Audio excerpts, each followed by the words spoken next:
Que signifie être athée? Il y a beaucoup d'idées fausses maintenant sur ce qu'est réellement l'athéisme. Pour ne donner qu'un seul exemple, certaines personnes considèrent l'athéisme comme une sorte de système de croyance, au même titre que n'importe quelle autre croyance religieuse. Et c'est faux. Et j'espère qu'à la fin de cette vidéo, nous mettrons fin à ces idées fausses. Et de plus, nous aurons une meilleure compréhension des possibilités qu'une approche athée de la vie peut vous offrir.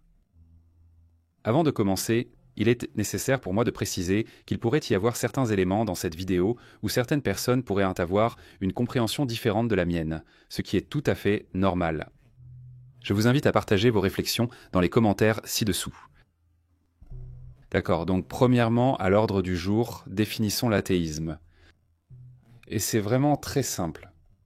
Si nous regardons le mot théisme, ce mot décrit une croyance en une sorte de divinité, d'être suprême ou de Dieu. Maintenant, les deux systèmes de croyances les plus courants dans le théisme sont le monothéisme et le polythéisme.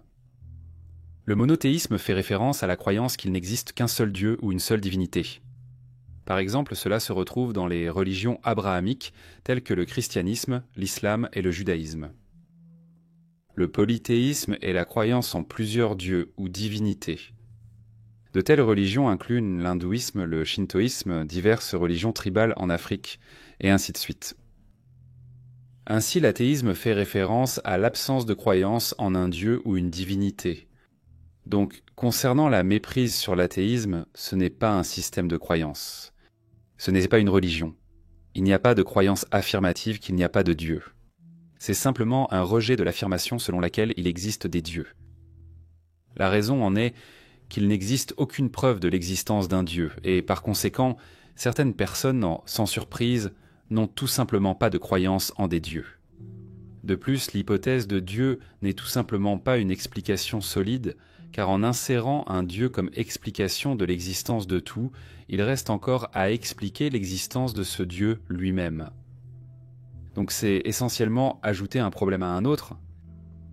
Par conséquent, je qualifierais l'athéisme simplement d'état d'esprit où l'on ne juge pas nécessaire d'insérer et de vivre selon des explications inutiles, non factuelles et illogiques aux grandes questions sur le monde dans lequel nous vivons.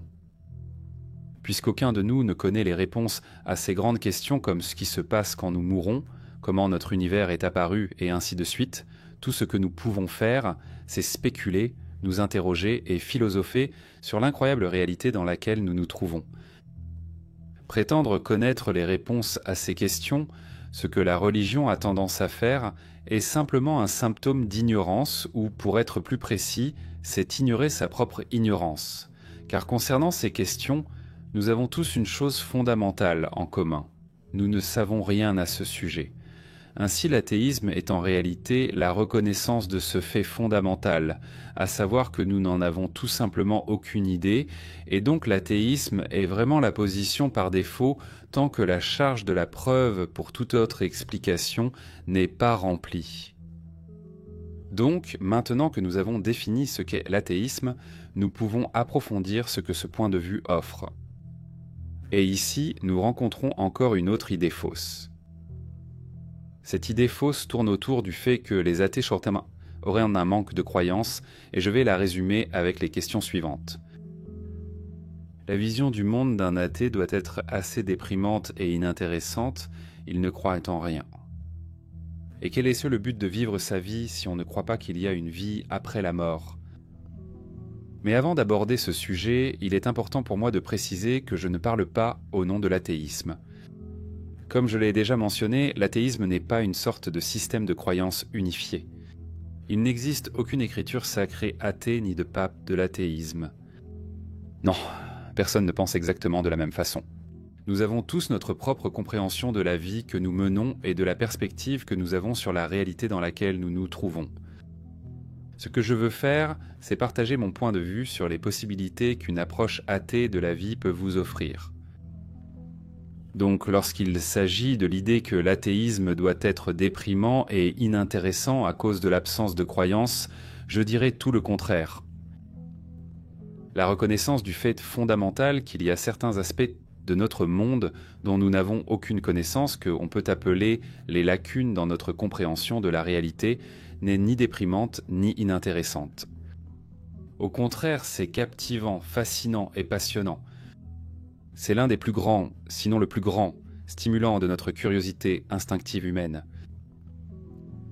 Au lieu d'insérer un Dieu comme explication lorsqu'il s'agit de ces lacunes dans nos connaissances sur notre monde que nous n'avons pas encore pu expliquer empiriquement ou que nous ne pourrons peut-être jamais expliquer, nous devrions être ouverts à l'idée que tout, vraiment tout, est possible lorsqu'il s'agit de répondre à ces questions profondes.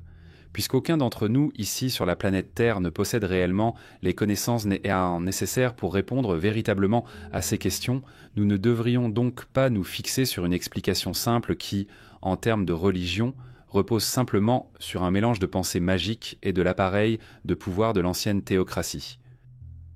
Et c'est vraiment ce qui sépare les croyants des non-croyants. Vous pouvez soit être fixé sur une explication simple, ce qui conduit souvent les gens à sacrifier une grande partie de leur qualité de vie à cause de l'ensemble de règles qui découlent de leur système de croyances endoctriné, ou pire encore, à sacrifier la qualité de vie des autres tête avec des règles imposées à tous, soit vous pouvez arriver à la réalisation que tout est possible. C'est ce qui peut vraiment mener à des réflexions et des conversations intéressantes si vous aimez philosopher sur les aspects plus profonds de la vie. Une explication pourrait être que l'univers entier et tout ce qu'il contient ont été créés il y a 15 secondes, avec le souvenir d'une vie entière et vous regardant cette vidéo implantée dans votre esprit. Une autre explication pourrait être que nous vivons en fait à l'intérieur d'une simulation informatique. Donc en gros, tout ce que nous sommes se résume à des 1 et des 0. Et le Dieu que nous devrions vénérer n'est pas une divinité sacrée. Non, ce pourrait être un programmeur d'âge moyen, un peu en surpoids, avec des traces de Cheetos sur tout le visage. Mais je suis presque sûr qu'il ne répondra pas non plus à nos prières.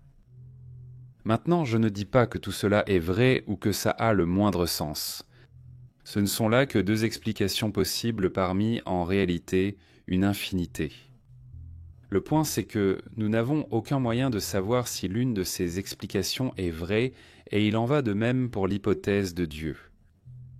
Donc il n'y a vraiment aucune raison pour laquelle quelqu'un devrait passer toute sa vie dans l'illusion que l'explication qu'il s'est mise en tête est la bonne.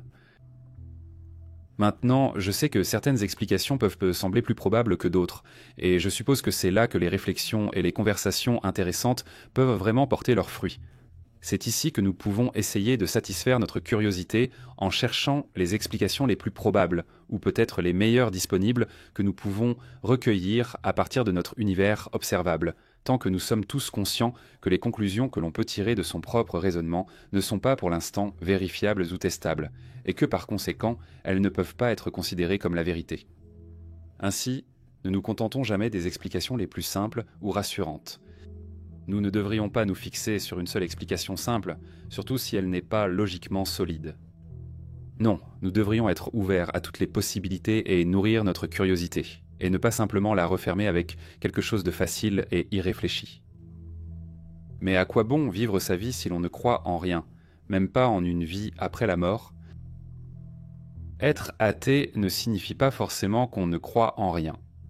Cela signifie simplement un manque de croyance en des dieux, comme mentionné. Maintenant, ce n'est pas parce qu'on ne croit en rien de particulier, vous savez, qu'on n'est pas fixé sur une seule croyance, que cela signifie que la vie ne vaut pas la peine d'être vécue. Tout comme avec l'idée qu'il n'y a pas de Dieu, avec l'athéisme, il n'y a pas de croyance affirmative qu'il n'y a pas de Dieu, c'est simplement qu'il n'y a aucune preuve qui va dans le sens de l'existence d'un Dieu, et aussi, ce n'est tout simplement pas une explication logiquement valable, comme je l'ai également mentionné précédemment. Il en va de même pour l'idée qu'il existe une forme de vie après la mort. L'athéisme n'affirme pas de croyance en une vie après la mort. C'est juste que rien n'indique vraiment cette direction. La seule chose que nous pouvons vraiment confirmer, cependant, c'est que nous avons cette vie dont nous avons connaissance pour une période limitée, et cela, peu importe ce que vous croyez. Donc, en ce qui concerne la question, quel est le but d'une telle vie ? Eh bien, la façon dont je le vois, c'est que cela rend la vie tellement plus digne d'être vécue. Prendre conscience que ces quelques années que nous avons à vivre sont peut-être tout ce que nous avons me fait, au moins, chérir la vie encore plus. Et il n'y a rien de triste ou de déprimant là-dedans. Nous sommes les heureux propriétaires d'une brève étincelle de conscience et, par conséquent, nous devrions nous concentrer là-dessus et ne pas passer notre vie à compter sur un autre monde ailleurs. Non, concentrez-vous sur le monde dans lequel nous vivons en ce moment et tirez-en le meilleur parti, car c'est peut-être tout ce que nous avons.